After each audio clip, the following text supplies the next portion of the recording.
Hey, what's up, everybody? It's Quincy Carey here. I have Pete Smith from the OBR on with me today. Talk about an article that you just dropped. I think earlier today, right? Well, there's been two, but they're both on the same topic. So yeah. Definitely, definitely. So, right now, the Browns are in a precarious situation. They're a 3-win football team in December, a 10-loss football team in December at this point. And a lot of people are asking the question and wondering, is it worthwhile now that we know what Jameis is, good and bad, right? You know, he's gonna be somebody who makes some decisions to throw some interceptions. He's gonna be inconsistent accurately, but he's also gonna be somebody capable of giving you some high moments.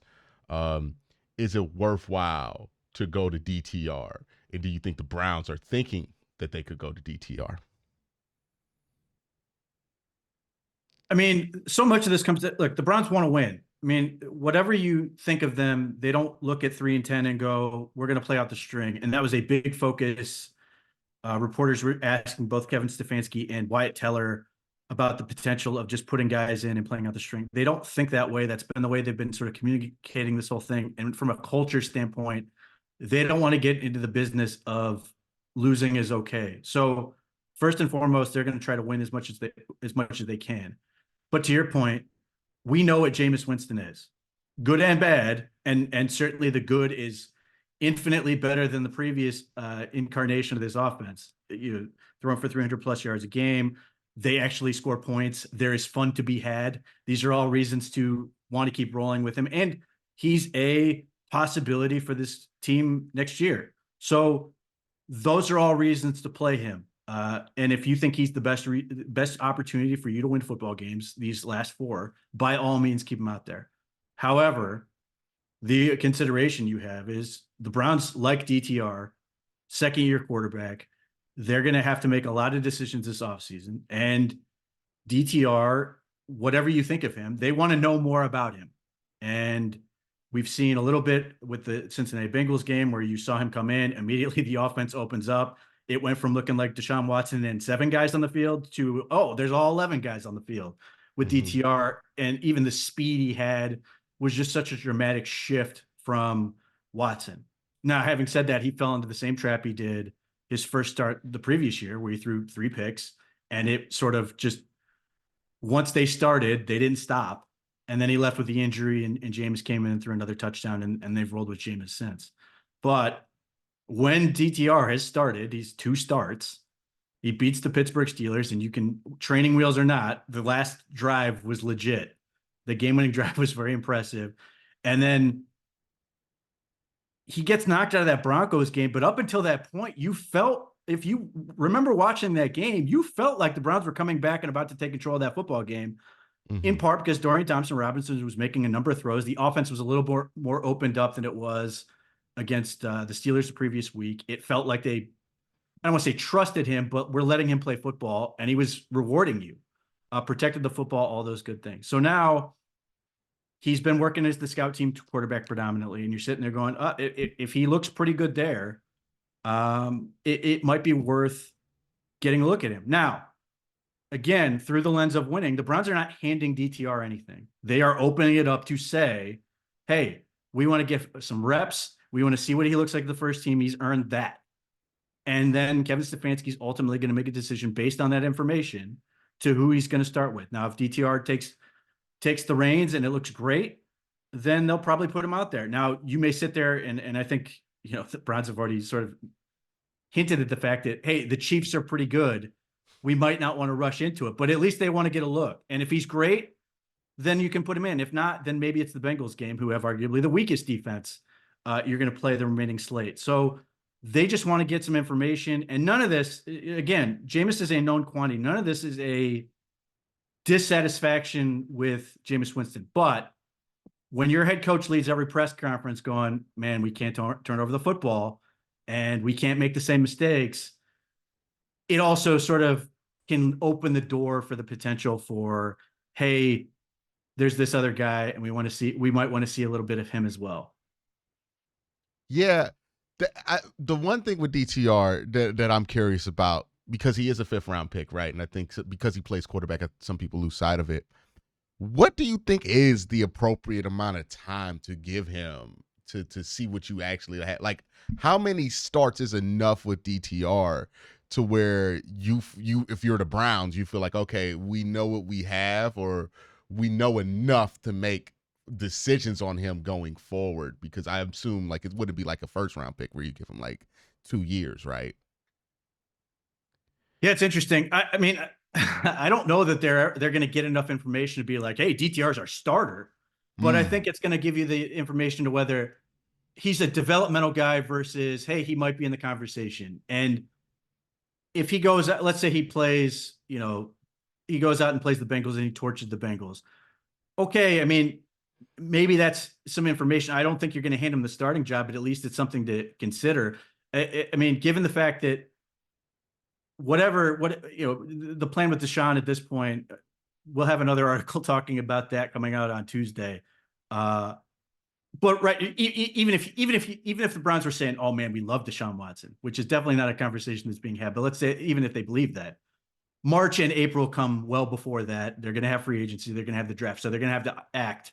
They're going to have to presumably sign a starting quarterback, have DTR, and then potentially draft a rookie. Mm-hmm. So at the very least, you're getting a sense of where does DTR fit in that pecking order of, is it veteran DTR and rookie, or is it veteran rookie and DTR? And at that point, if we get into this cycle of the Browns should draft a quarterback every year, are we now looking at it as, well, DTR becomes that expendable guy, or is he pretty firm? And then we're talking about, well, we're going to add rookies and see what they can do, but maybe we're flipping guys. Or, the other opportunity is, as always, if DTR goes out there and plays well, I mean, there were teams that were asking about the Browns and trading for him at various points. If he goes out and plays great and somebody wants to go, hey, uh, you know, Woody Johnson calls up because he's running the Jets at this point, goes, hey, I want to give you a second round pick for him. Okay, I'm okay with that. Like, I don't know that you're ever going to get enough information. I don't think there's a world we exist in where you could be like, DTR is the starter and we're going for it. But I think you can at least understand, get a sense of where he's at in his development. He's a second year guy. You mentioned fifth round pick. I don't want to bury him before he's dead as far as being a potential starter, but I think we have to be at least realistic on what that could look like. But having said that, if he goes out and plays great, let's reevaluate. But we got to get there. Definitely, definitely. Just in case you guys have forgot, we got Pete Smith on from the Orange Brown Report, wrote an article, what we've been told, the Cleveland Browns in the next steps at quarterback.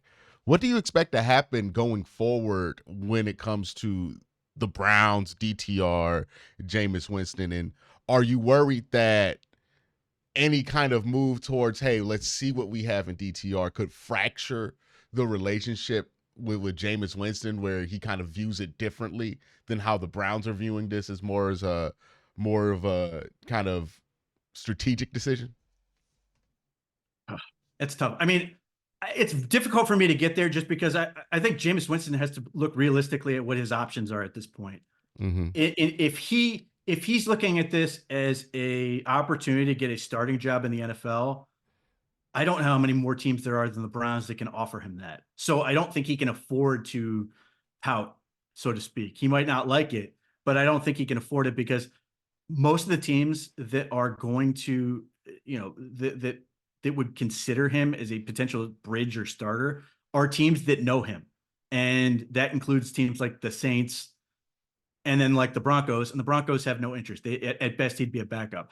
I'd be really surprised if the Jets were like, hey, Jameis, we're ready to go. We're going to give you the franchise for a year. I think the Browns, and it's because of the circumstances they find themselves with the Deshaun Watson contract, but they also can look at this and sort of be able to point and go, hey, we were able to win football games with Jacoby Brissett. We were able to win football games with Joe Flacco. I think there's a part of this where Jameis has to look around and go, how upset can I get when I can play well in Cleveland and I have a path forward?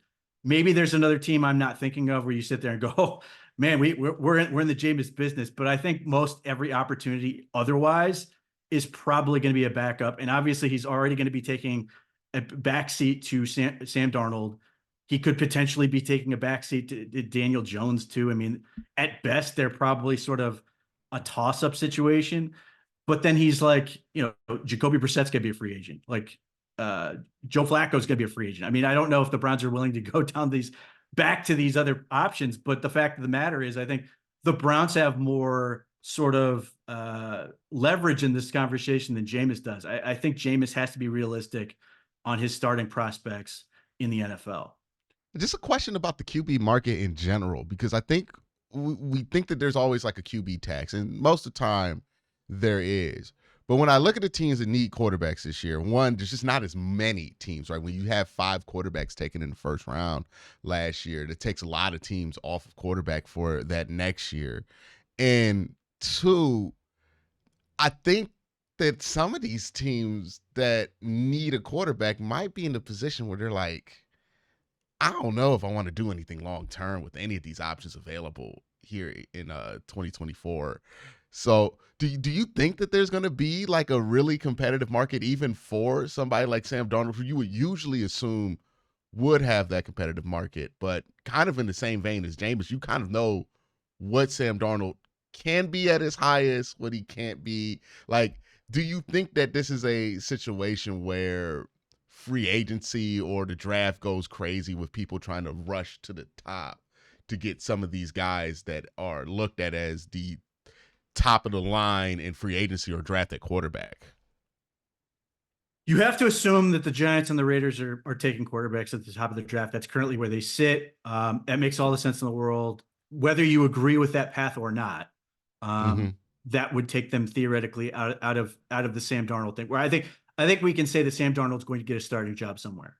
Yeah. I'm curious, and the problem that Sam Darnold runs into is the team that screams out to you and goes, "Hey, we need to start a quarterback," is the freaking Jets. The team that got rid of him. So, I mean, he's sort of in a weird spot. Having said that, would it surprise me if somebody gave Sam Darnold a contract that looks a lot like the one Baker Mayfield got from the Buccaneers, where it's like 3 years and like $150 million? It would not. And I think if you end up signing, we'll see what happens, but it would not surprise me if the team that signed Sam Darnold is signing him to we're not drafting a quarterback contract. And that's where you sort of sit there as a Browns fan or just onlooker, and you go, I don't know if the Browns are ready to do that. Between not only with Watson's contract, but I just don't know that they want to get into that business again.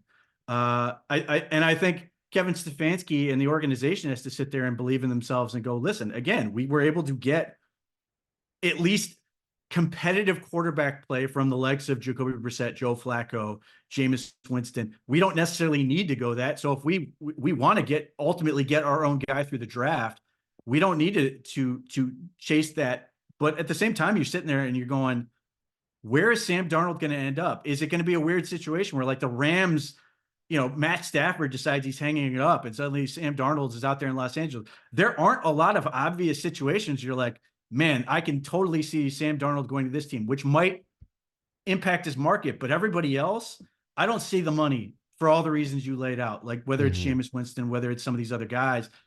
I think, one, what do we keep seeing? I mean, all these teams hand out massive quarterback contracts that regretted instantly. If you're not in that Patrick Mahomes echelon and you're handing out the Kyler Murray or Trevor Lawrence contract, and I'm not going to say that Kyler Murray's a bad quarterback and Trevor Lawrence has some issues, but at the same time, you're sitting there going, we gave this guy $200 million. And now you're sitting there going, are we actually a good enough team for this? And I think we're going to see, is there going to be a weird market correction where teams sort of look at, and I think the Browns kind of showed this last year, but I look at what the Vikings have done this year and the Steelers, to their credit, have done, where they said, hey, we're going to win the line of scrimmage. We're going to play good defense. And obviously, Minnesota has really good receivers, and Pittsburgh has one very talented but completely dysfunctional receiver. And you sit there and go, we don't need to spend a ton of money to get at least competitive quarterback play. The Steelers are currently in the driver's seat for the AFC North. The Vikings are going to make the playoffs. Are they a Super Bowl team? No, probably not. But at the same time, we don't feel the need to throw out a ton of money or do a huge move. We can bide our time and wait until we get the guy we really want and then go hard after that guy. So kind of in that vein, One of my concerns this offseason is because the Watson contract failed and the Watson trade failed, there could be pressure from this front office to overcompensate this offseason to Sure. try to keep some semblance of a window open. And we just talked about it. Best case scenario with this team, you're very happy with like a divisional round exit right next year, Hmm. or Yep. something like that, given what they're dealing with at the quarterback position. Now, if somebody emerges, that obviously resets expectations, but being realistic here, that's probably like the peak of what you would expect for next season. Are you concerned that they would go so hard in pursuing that and trying to build around that they're going to sacrifice some things at the top end? Like maybe they go out and they trade assets to get Kirk Cousins or something. Like, do you think that they're going to be overly aggressive in trying to correct for the quarterback position this season, or do you think there's a risk of that for the Browns? I would hope that ownership doesn't put them in a position to act like the Jets just did this year, where they Yeah. spent good assets after bad, and they were a perfect organization on how not to do things. And I actually think their GM's actually pretty good. I just think he got pushed into a situation that just was going to fail. He trade after Aaron Rodgers, which wasn't working. They trade a third round pick for a pass rusher who doesn't play, and then they traded another conditional pick to get a receiver that's not going to be there next year. Like that is a really bad process where you're now hurting that job for moving forward. I doubt the Browns are going to go there, and even I don't think one, I don't think Andrew Berry and Kevin Stefanski are programmed that way, just who they are. And I would desperately hope that they learned a lot of lessons about overextending so much for Deshaun Watson. And Yeah. look at where do they win? They win on trades to acquire Amari Cooper. They win on trades to acquire Zadarius Smith. They win on trades to Jerry Jeudy, which looks phenomenal right now. They win on trusting a good process through the draft. 2023 draft looks dynamite right now, so long as DeJuan Jones can hopefully heal really, really well. You crush that draft relative to the picks you had. If they can carry that over, and I, even as I say that 2023, they did a lot of things really, really well. I love the process. They also got really lucky with how certain things fell. Mm-hmm. You can't take the guys if they aren't there, but God Yeah. bless them. DeJuan Jones, Isaiah McGuire, awesome.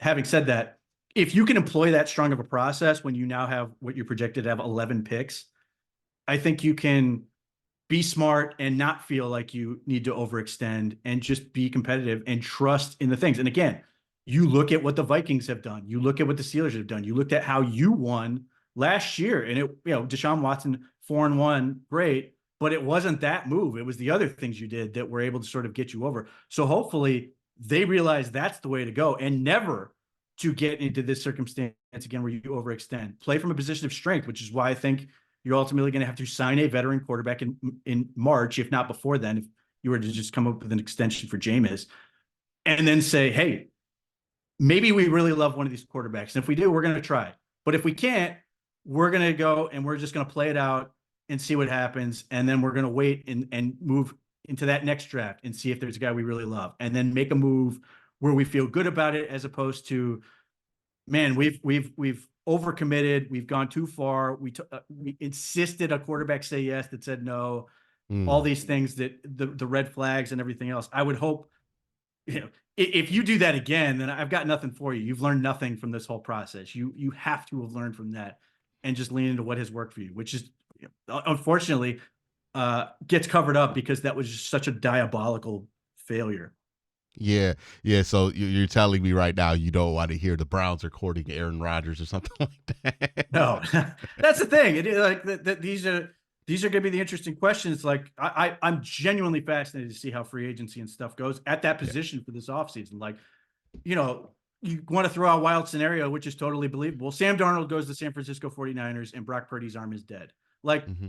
these are, we're sort of in the Mike Tyson zone of free agency relative to the quarterback position, because you can believe a whole lot of things.